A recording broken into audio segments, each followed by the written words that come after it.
Hi everyone, welcome back to the Creative for Creatives podcast. I'm your host, Reno, and today we are jumping into an episode that, even though I'm only 3 episodes in, has been a little bit requested. I did a little poll on my Instagram about any questions that I should answer on the podcast, and the most response that I got was navigating motherhood while starting a business, childcare while starting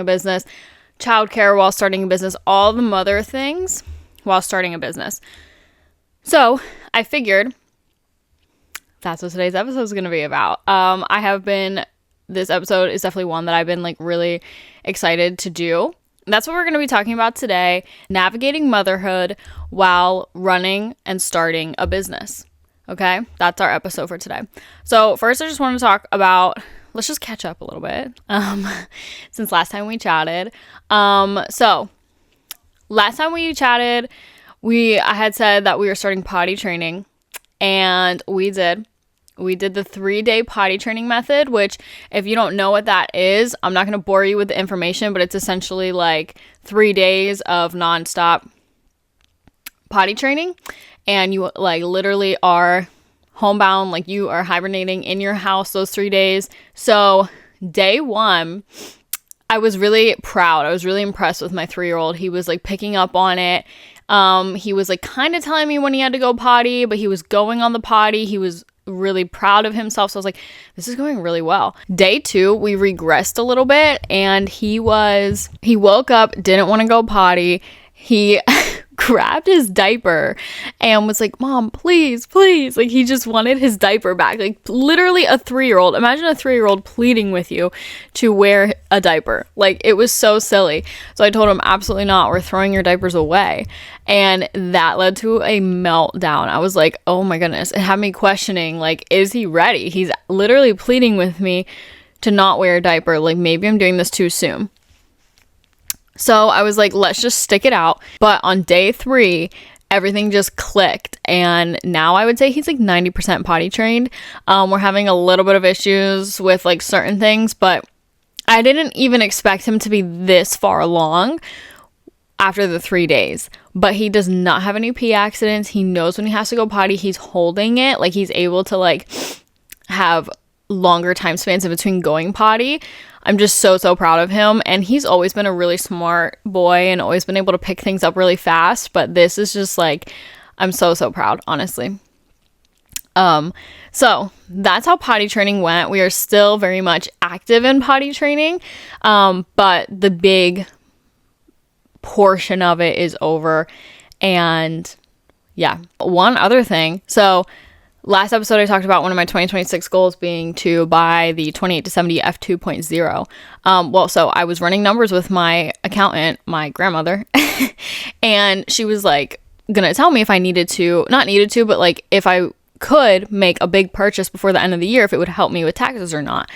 And so whatever happened, I pay quarterly taxes. I guess I was fine with taxes, and however much I had saved, I didn't need nearly any of that for my taxes. I had too much saved. So basically, she's like, this is how much you're gonna owe. I looked at it and I was like, you're lying. That's really good. And she's like, yeah, no, that's it. So if you want to buy the lens, I'm not gonna advise you either way, but I don't think that it'd be wrong.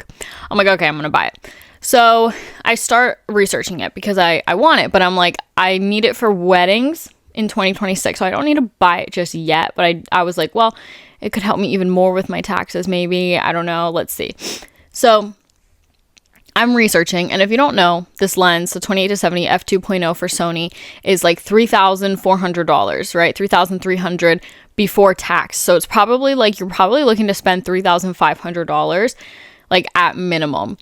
At Best Buy, on the Sony website, on Amazon, all of those secure spots, that's how much it's going for. So I knew I didn't need this brand spanking new out of the box. If I could go on MPB or Amazon and find a new used version, I would be fine with that. So I'm going on MPB and I'm finding some for, I think it's $2,800, like just shy of $3,000, and it's like used like new, and I'm like, wow, that's a really great deal. Last year in January, I thought I was gonna switch to Canon, so I had all of this Canon gear from January of last year.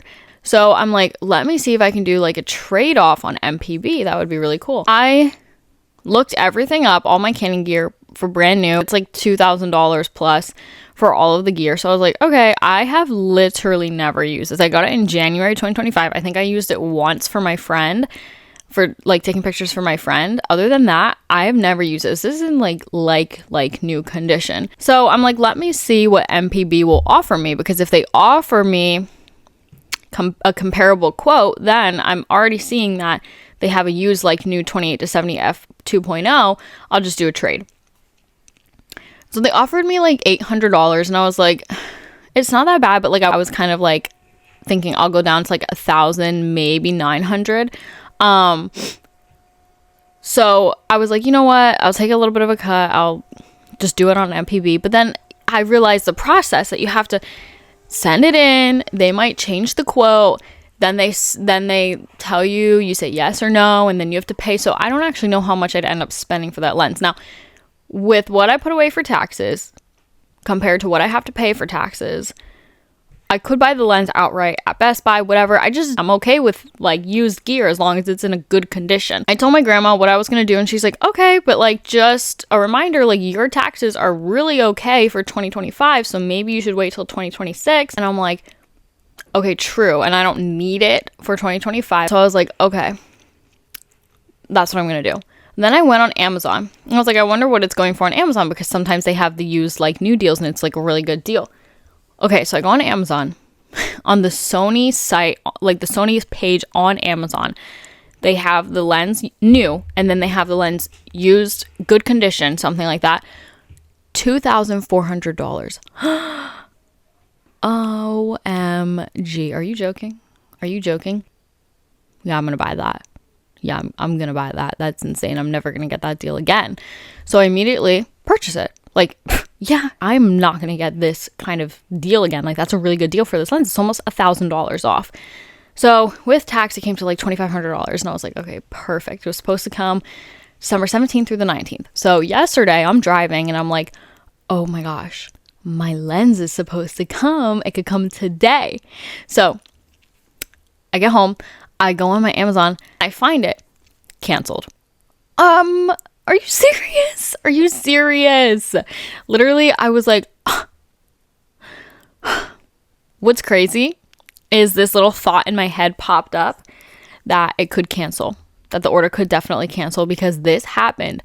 I was looking for a Wii back in the summer. There was a black Wii console with a remote and a Mario Kart 8 game for like $100. I was like, this is crazy, a crazy good deal. It is on Amazon. I've never had any issues with Amazon, and it was like refurbished or like used like new. So I was like, heck yeah, bought it. I'm like literally so excited for it. And then around the time it's supposed to come, I look to track it and it says canceled. The seller canceled it. So what are we doing? Because it's not even scamming money. Like, I've already gotten the money back into my account for the lens. I just don't understand that. And it was like on the Sony page on Amazon. So I don't know, I could be totally misinformed there. And like the Sony part was for the new ones, and then it's a private seller for the used like new. That's what I'm kind of assuming it was. It's just weird.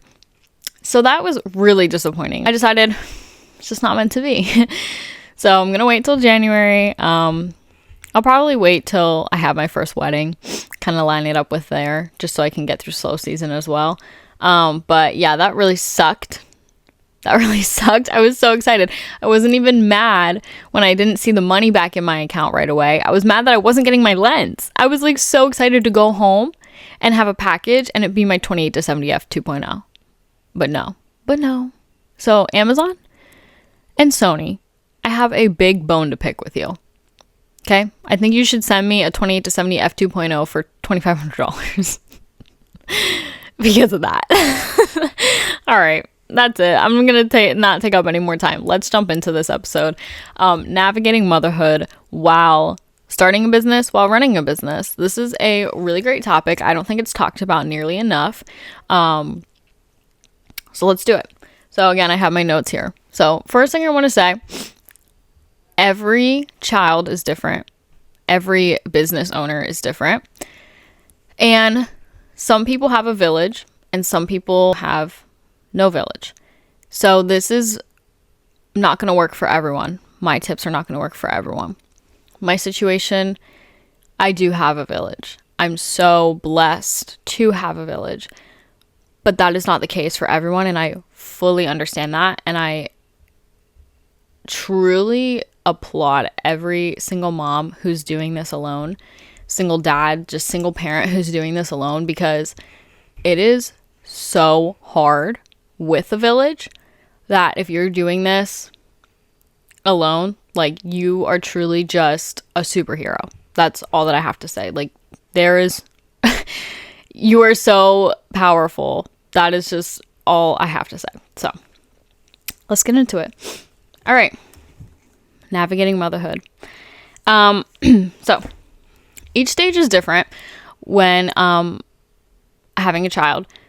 So you have infanthood. Infanthood can be really difficult, especially if your baby has something like colic, where they're always crying. I would say the majority, don't quote me on this, don't cancel me over this, but I think a lot of babies sleep throughout the day and have a lot of their wake windows throughout the night. So you're constantly having wake windows throughout the day, but they're very, very small. They're up to eat, just to kind of look around, and then they're back to sleep. And that's just newborns, right? What's a little bit more challenging in that newborn stage as well is you are physically going through these high demand body changes postpartum. And this can take a mental toll on you. And so it's very important that during this time, you don't overexert what you're doing physically and mentally. And so if you're like, man, I have a photography business, I've had this baby 2 months ago, but like, I still feel all the postpartum things, like, I'm not ready to take on sessions again. That is completely fine.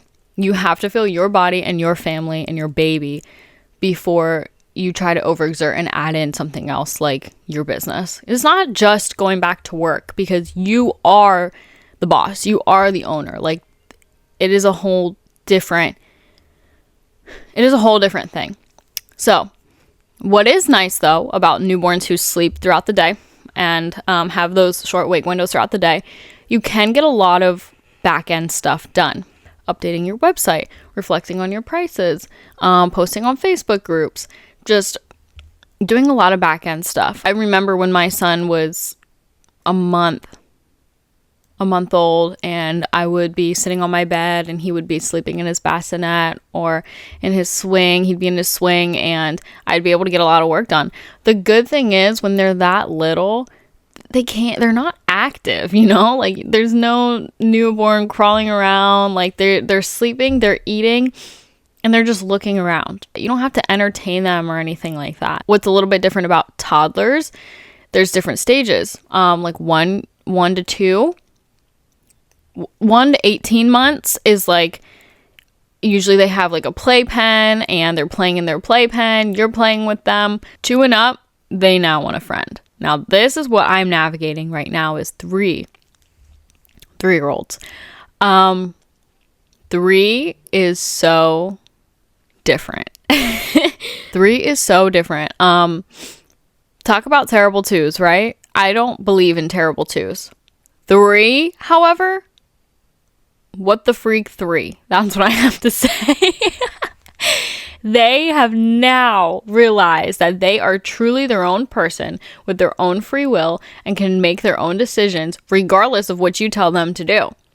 Also, this is the stage where they just run across the room. Mom, look at this.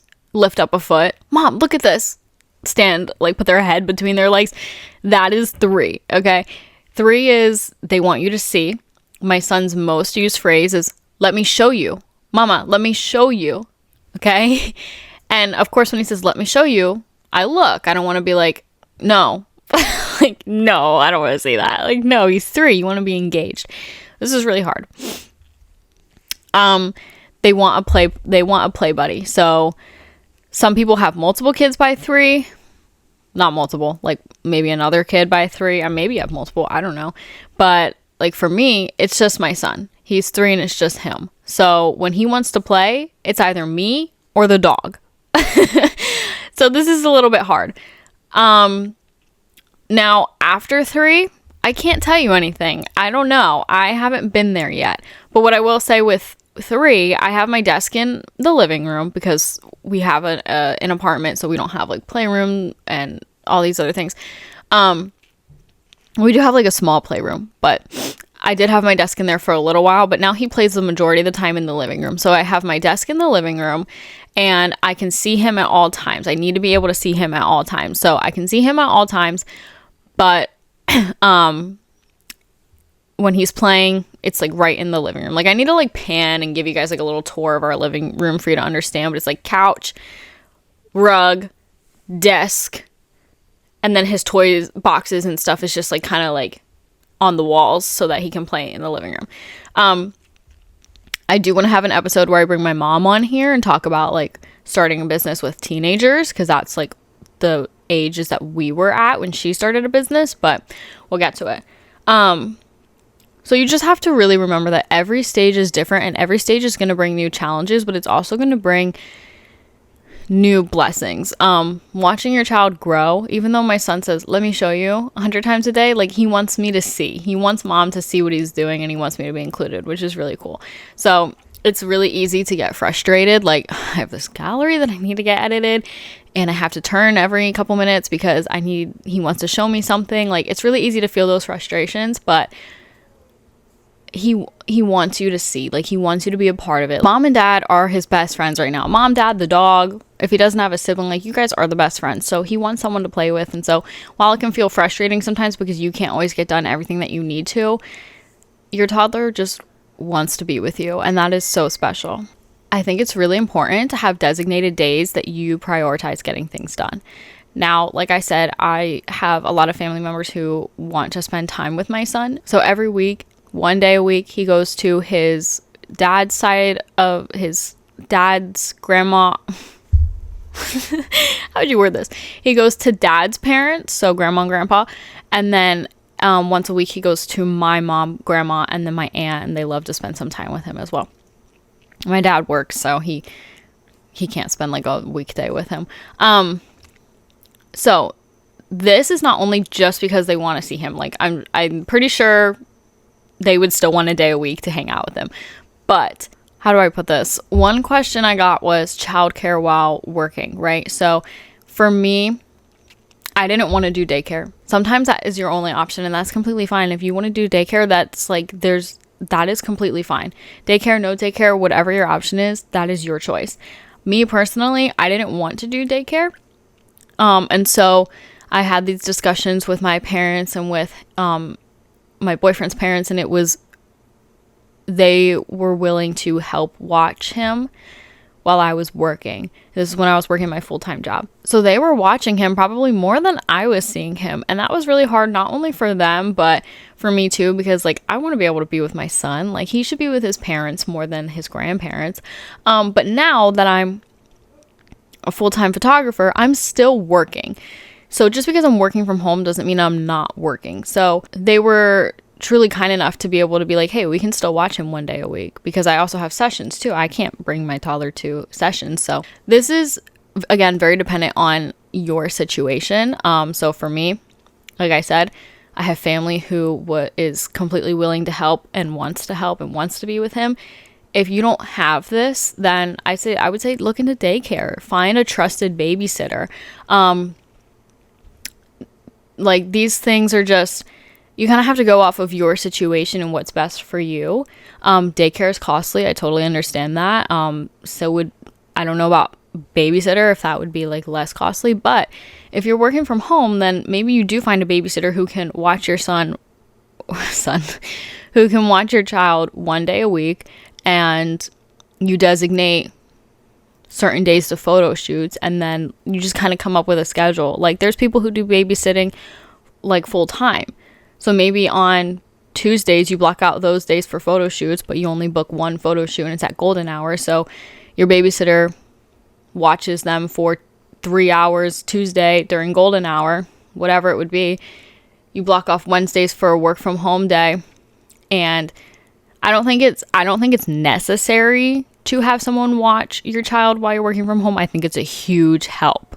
You can get a lot more done. So if you can do it, that's great. If not, it's not necessary.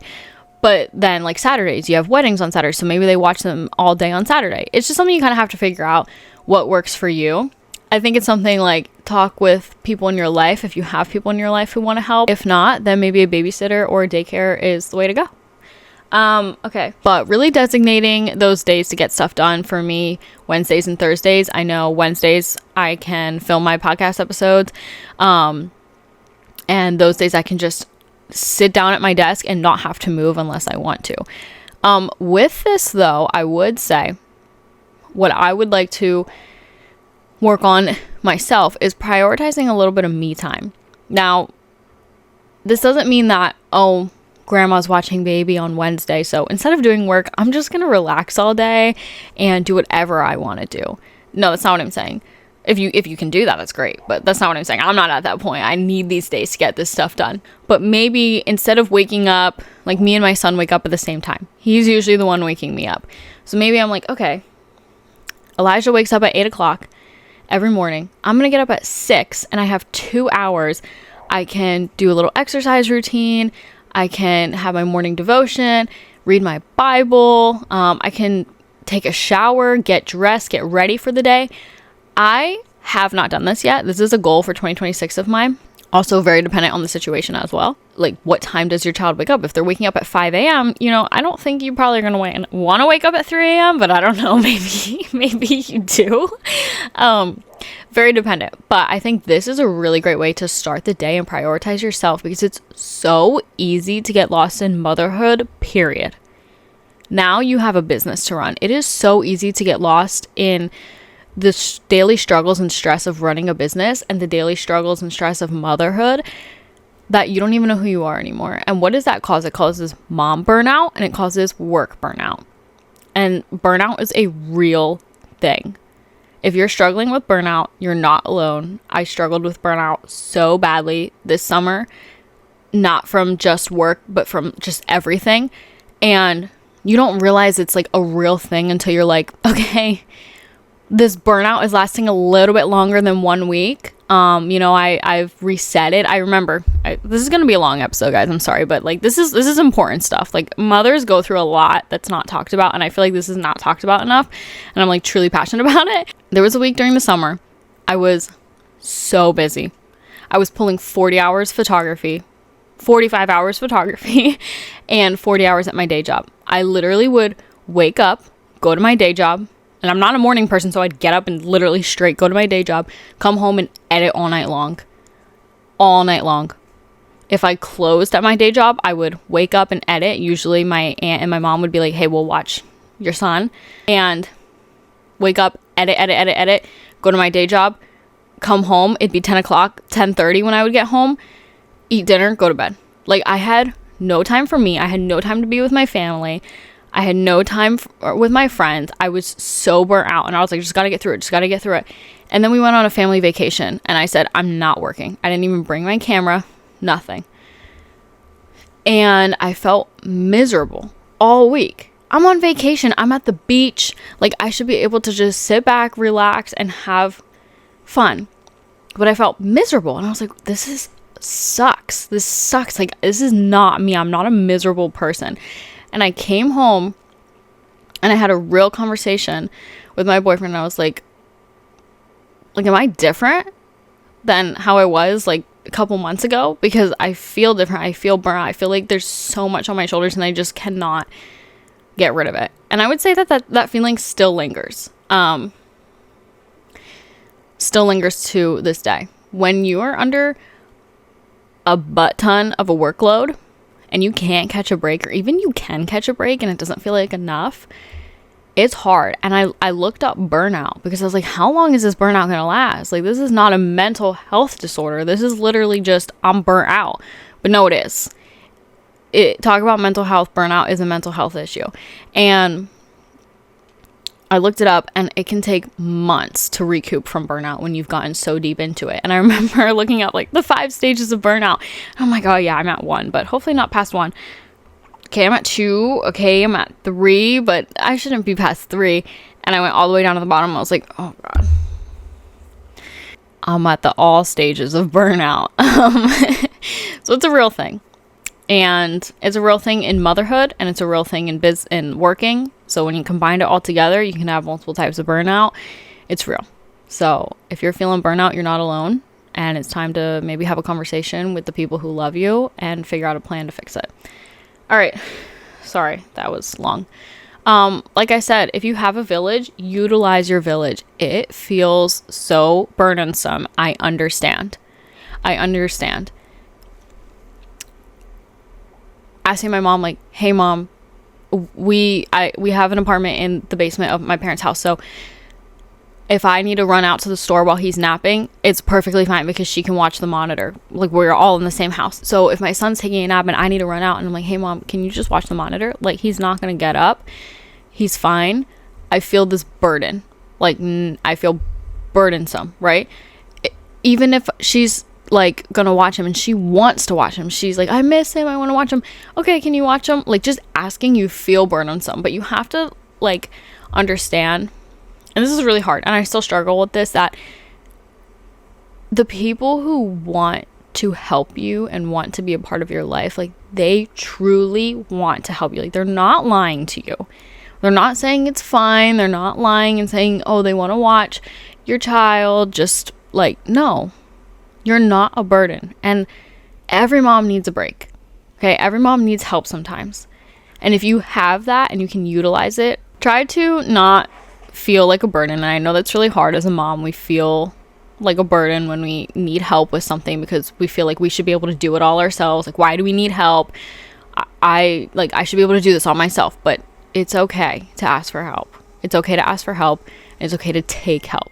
This is specifically for toddlers who can understand.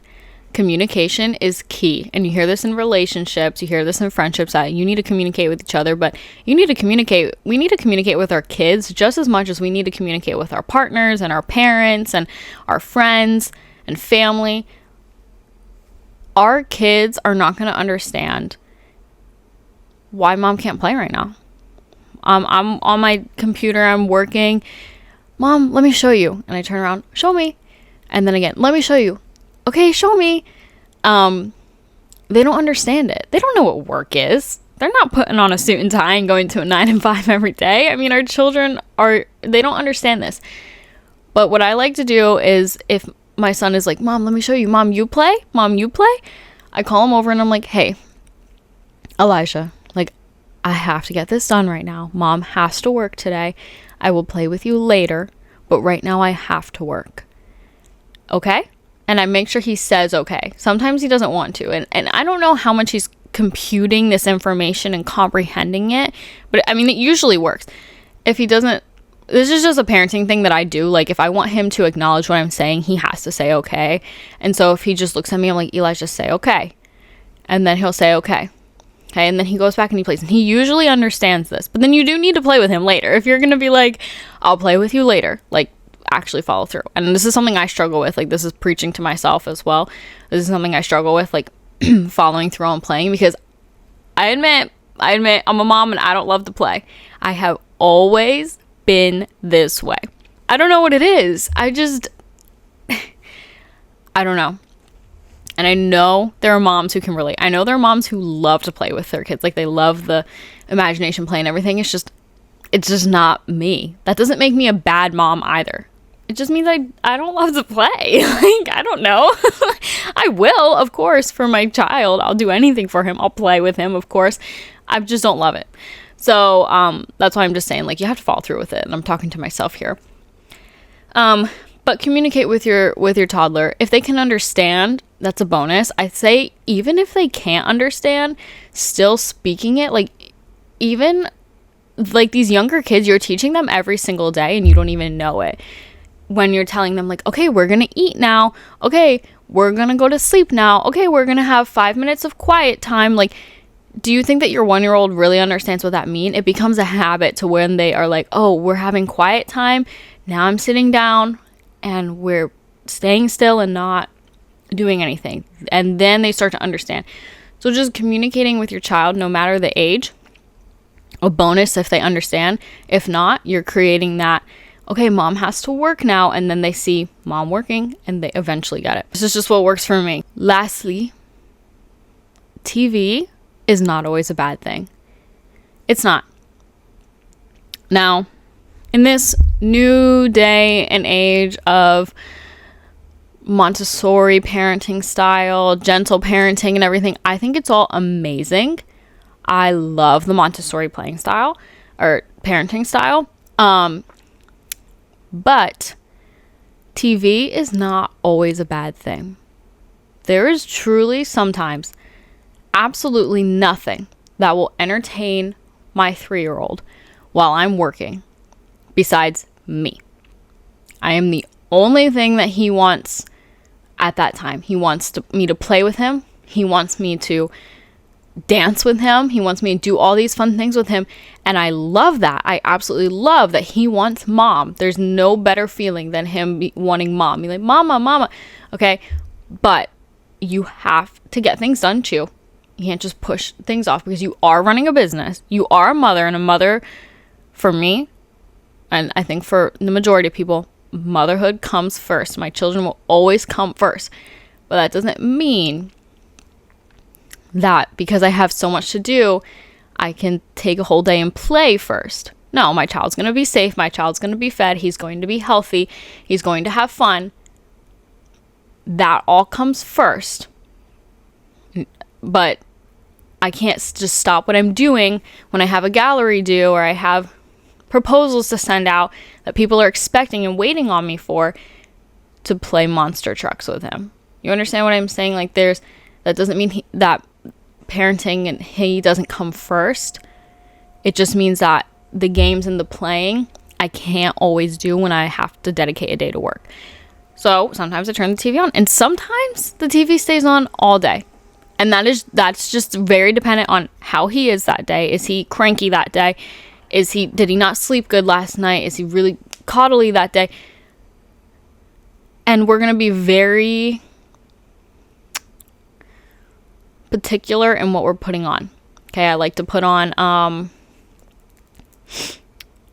this isn't everyone's jam, but I love to put on YouTube videos. Kids to Kids is a really great one, where it's literally kids his age, like playing with monster trucks. I've watched so many of those with him, seen absolutely nothing bad. And it gets him to, those have single-handedly gotten him into interactive play. Learning shows as well, like low stimulation shows, Little Bear. I'm not saying you need to turn SpongeBob on for 8 hours and have him sit and brain rot in front of the TV all day long. That's not at all what I'm saying. Find shows that you're okay with. I am not hardcore no screen time. I don't love screen time mom. I don't love the TV on all day, but sometimes it is the only thing that is going to let me be able to get work done. And I have to get work done. Now, I think a big takeaway from this should be you are a mother first. From this whole episode, right? You are a mother first, and your child is always the most important thing. But you are a business owner, and you cannot forget that. And you have to figure out ways to manage being a mother and running a business. I worked for someone once, and she said, my business is like my baby.